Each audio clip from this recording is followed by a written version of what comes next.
Hare Krishna. Our destiny is bigger than our biology.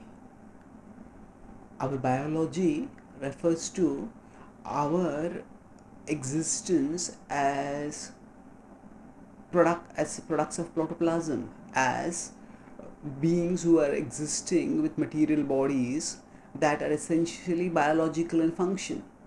So we have material bodies, but we are not those material bodies.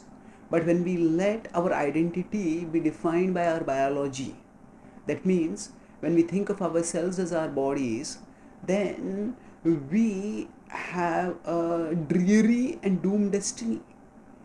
We are meant to grow old, we are meant to get diseased, and we are meant to die.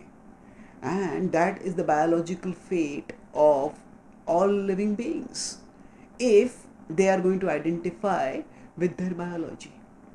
Uh, of course, we try to cover this up by trying to find out various ways of enjoying at the bodily level, but still the fact remains that biologically we are all doomed. Bhagavad Gita gives us the information that our destiny is bigger than our biology. Our destiny is determined by not who we think we are, but by who we actually are. So, we are eternal souls, and we are meant for a life of eternity. And if we mistake ourselves with our body, then we have to undergo the trauma of death. We don't actually get destroyed, we go to another body, and in that body we continue our doomed quest for pleasure while identifying with another biological protoplasmic bag parcel. So like that we go on lifetime after lifetime. So our destiny, it remains doomed as long as we identify with our biology.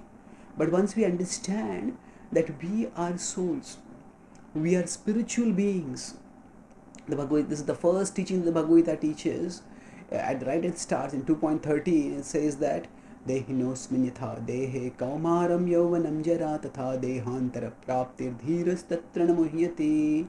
That Dehinosmin yatha dehe, inside the body, the kaumaram yauvanam jara, the body goes from boyhood to youth to old age. Tha dehantara praptir, and dehantara, the end of the body occurs. Dhiras tatra namuhyati, but dhira, the sober person, will not be bewildered by such a change. Why? Because the sober person understands that Dehi is not destroyed, the Dehi remains unchanging.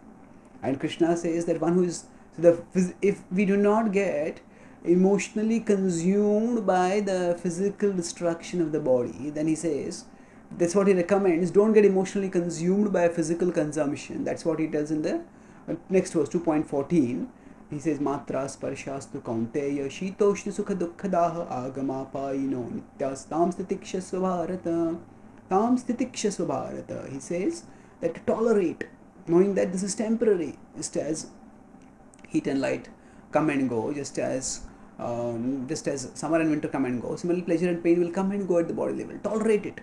And then what happens? Next verse he says, Yam hina vethayante te purusham purusharshabha samadukha sukham dhiram somrutatvaya kalpate. He says, one who understands this, one who is not disturbed by the continuous change in the body, that person lives eternally. That person actually attains eternity. And how is that? That he tells in the next verse, 2.16, Na sato vidyate bhavo na bhavo vidyate satah ubhayorapi drishtontastvanayo sattvadarshibhe. So he says that na sato vidyate bhavo, of the temporary there is no eternal existence. Of the temporary there is no endurance, and of the eternal there is no cessation.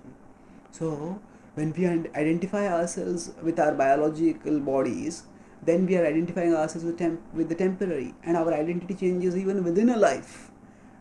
We may be a young and attractive, young man or young woman, attractive at one time, and then we become old and not all that attractive. We may be Indian, we may become Americans. So the bodily identity doesn't endure, and ultimately the bodily identity is doomed at death. But our destiny, when we understand our identity as souls, our destiny is glorious. We are parts of God, and we are meant to live a life of eternal love with Him.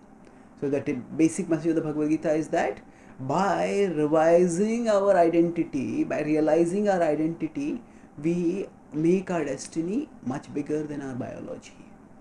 Biologically we are doomed, but spiritually we are destined for eternal existence. Thank you. Hare Krishna.